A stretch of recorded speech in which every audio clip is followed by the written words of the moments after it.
Alright, first and foremost, I want to give all glory, honor, and reverence to the Most High God, whose name is YAHAWAH. I do so by Hashem YAHWEH. His name is only begotten Son, right, who the world ignorantly calls Jesus the Christ. Right, it's your brother Yeremia. I'm back again with another Feed the Flock, edify the sheep of God, and wake them up these last and evil days. Right, I know y'all confused by the title. Listen, man, I was confused when it happened, right? So I'm at work, right? I'm walking through an area, right? And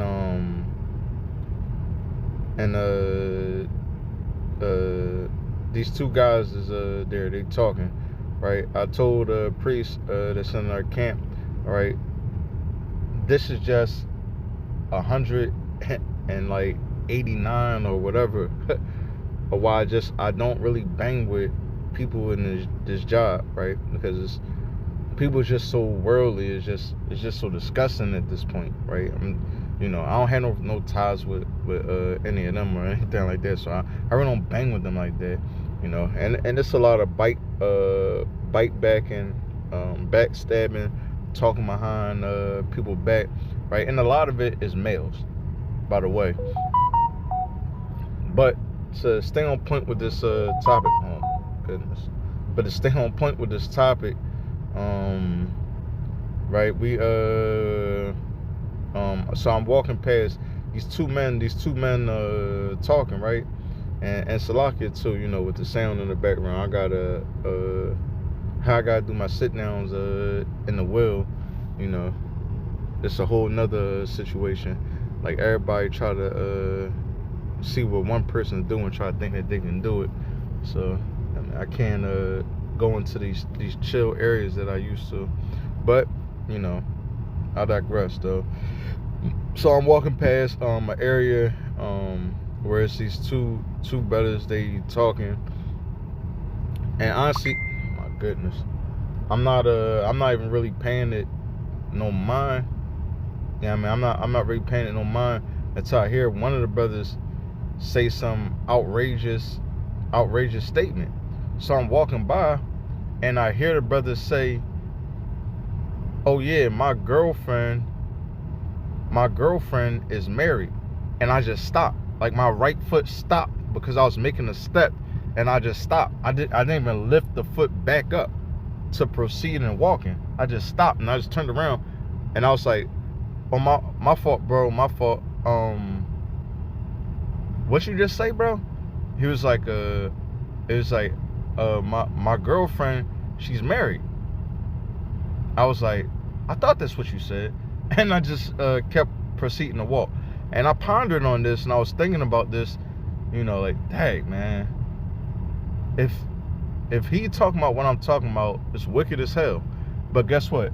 It's even more wicked than what I originally was thinking, right?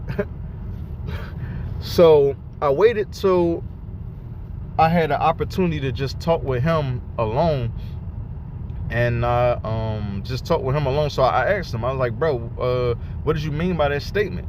And he was like, "Well, yeah, like, that you have a girlfriend and she's married, so she's married to you, right?" So that's what I said to him. Now, honestly, I'm kind of thinking that it's a wicked statement, just because of, I really don't even know this brother. He's kind of more new around the realm of being new there, but nevertheless, I mean, just that place and the people there, just so many wicked people, so many wicked things. I'm just like, more than likely it's a wicked statement. I hope not, but just more than likely it's a wicked statement. So I'm thinking, like, okay, he's probably saying that he's dealing with somebody's wife, right? But I was confused because he said that it was his girlfriend, right? So I'm thinking, okay, he's committing adultery, right? But but why is he calling this woman who's married his wife? And he clears it up and says, Yeah, that's what I was saying, because she's my girlfriend, but she's married to somebody else, right? And then he goes on to say, and just like, Paul's opens up to me and just like, well, um uh her and her dude has an open relationship, right? He has a open relationship, and like, this is what it is. Like, I mean, like, they're married, but they deal with other people, right? So, when I heard this, this particular group of individuals came on my mind, because like, I seen a clip of their timeline, right? So I seen the video. I'm gonna edit and put it in this spot right here. My name is Kenya. This is Carl, my husband of 26 years, and this is Tiger, my husband of 10 years. Look at this. Easy peasy lemon squeezy. Carl and I are entrepreneurs. We run several companies online, and we've written several books together. For a living, I'm an investor. I sit around and look at numbers and charts and watch stock market all day. Every lady should have 2 husbands. I'm legally married to Carl for the past 26 years. We have 3 kids together. When we decided that we wanted to have this multiple relationship structure in our marriage, we went straight to our kids and talked to them about it. We told them exactly what it was, exactly what it was not, and we always kept the door open for them to ask questions, share their thoughts, opinions, feelings, and we always supported them. All right. Get a different task. But did you see the legs under there? I have other tasks. In the 12th year of our marriage, Carl and I decided that I was going to have multiple partners because I had met and fallen for another guy. So I came back and reported that to Carl. So we decided to talk about it. Like, what do we do? How do we go about this? And that began a 2-year journey of Kenya and I just kind of discussing things. We just had to figure things out. So we discussed it for a number of years. I finally came into the knowledge and understanding about feminine, expression, and realized you have to allow women to be free and express themselves. And as a man, I need to support her in doing that. Oh, I'm dating because I'll always be dating. It's just fun. What can I say? It's hard to explain this because it feels like this is not rocket science. We all love attention, energy, relationships, and love. But the relationships that I'm looking for are sort of, they're less time consuming than our relationship. They're more about going out, grabbing a drink, going dancing, having some fun. Okay. I think it's time to switch things up. I want to bring in some new, partnership. I need my own space to cultivate that kind of relationship. Why do you want another partner? Is that going to make you happy? Well, I like being in love. As my relationships transition out of that, like with Carl, it wasn't that, I don't want to be with Carl anymore because we're out of that phase. It's just, no, we're into the next phase. Is that going to make you happy? Well, I like being in love. As my relationships transition out of that, like with Carl, it wasn't that, I don't want to be with Carl anymore because we're out of that phase. It's just, no, we're into the next phase. I would always wonder, are we not enough? It's not that you're not enough. It's that we're moving from one phase to the next. And I think you've noticed that. From watching that video, evil, horrible video, we can see, besides 2 lame dudes, the guy who I'm describing is not in a particular situation like that, although he said he can see in his future being in a open relationship, because he sees how that worked, right? That being with what he said, quote, his girlfriend who's married, right? Married to another man, but he called her his girlfriend. But nevertheless, let me go into some of these scriptures real quick, and wrap this up. It's the book of Sirach, chapter 25 and verse 20 in the GNT. A quiet man living with a nagging wife is like an old man climbing up a sandy hill, right? It's hard to climb up a hill regardless, right? Because you're down and it's up. So, you're going to have to put a level of muscle into the situation, depending on how the hill is, obviously, right? That can have its own level of difficulties, let alone it being a sandy hill, right? Because it's, sandy hill is like it's there, you're able to grab it, but you're not able to firmly grab it. It's as you pulling up, your hand is going down. It's a sandy hill.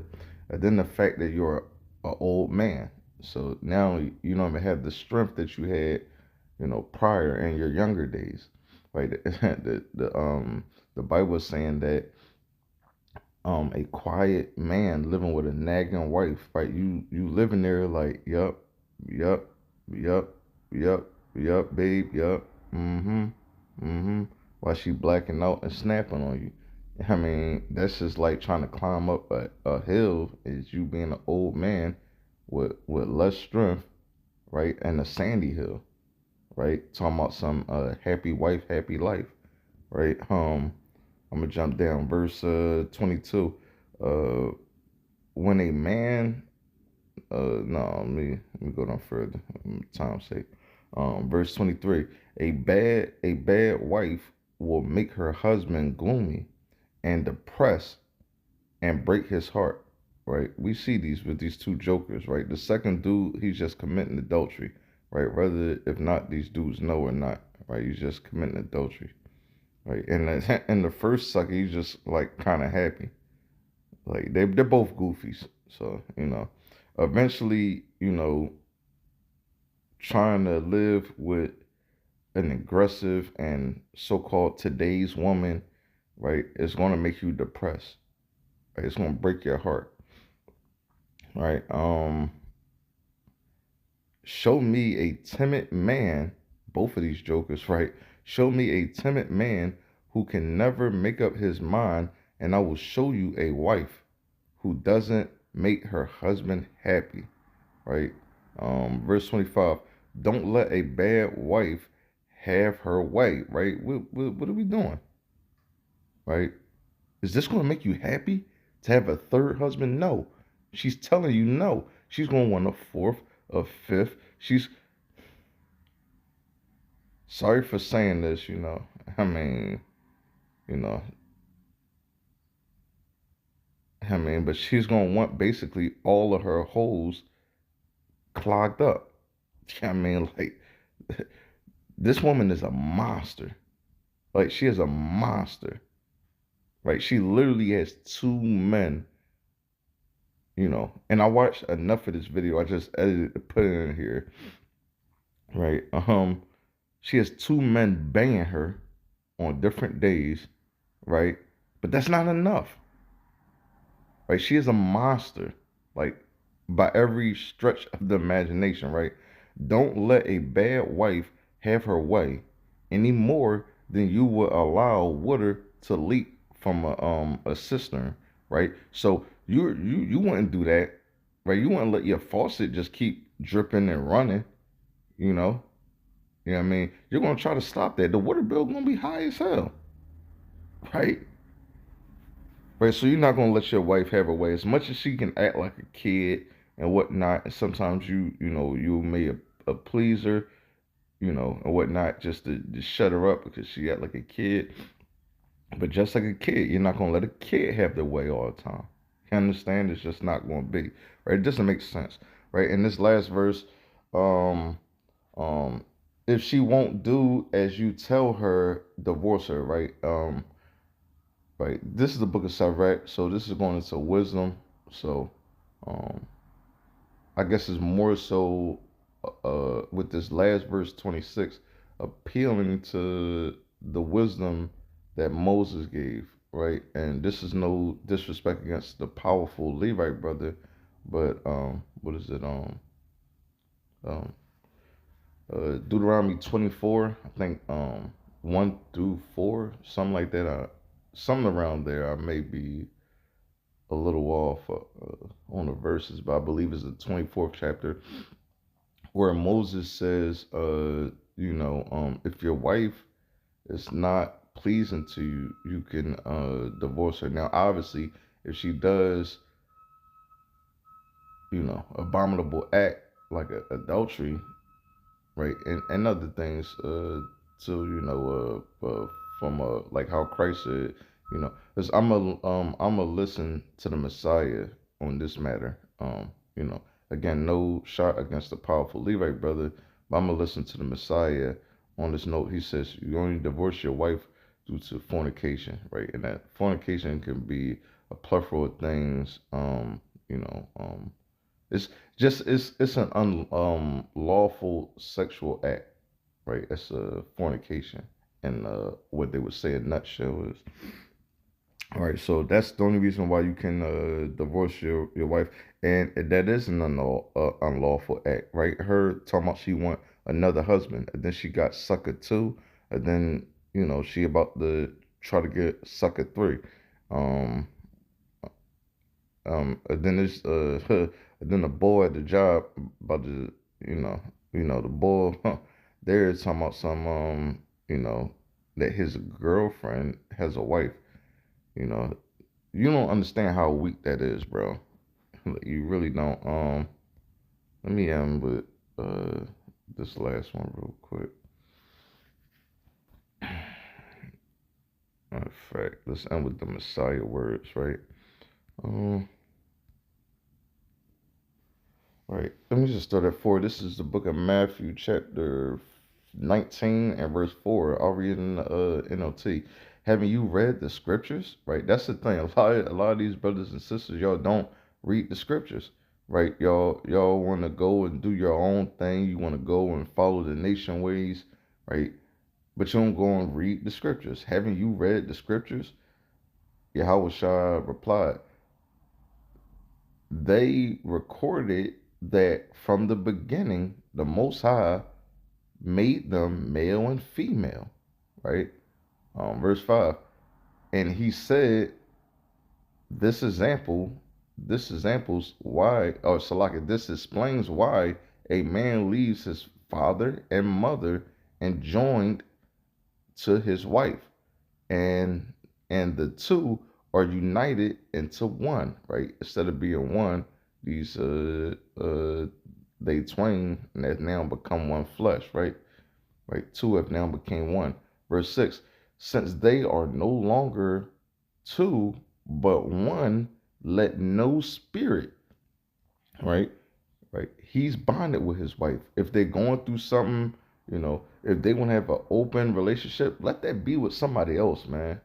Right? Who gonna stand with God and what God said? Right? They are no longer two but one. Let no one split apart what God has joined together. Because listen, for good or for bad, God put them two together. Right? For good or for bad. Right? God put them together. So, matter of fact, that Christ going to the divorce right there. But verse 7. But yeah, man. It's like just another reason why, I stay out the mix a lot of the time. And, I got no problem, and I'll make a video about that, call it a weirdo or something like that. I got no problem being looked at as a weirdo when stuff like this occurs. Right? And it's so-called cool in the game. Right? I got no problem being looked at as like a weirdo, right? So listen, all praise to the Heavenly Father. May the Heavenly Father love and mercy truly endure forever for Israel only, right? Hopefully, brothers and sisters was edified. To the next time, I say shalom and mawaf lababal.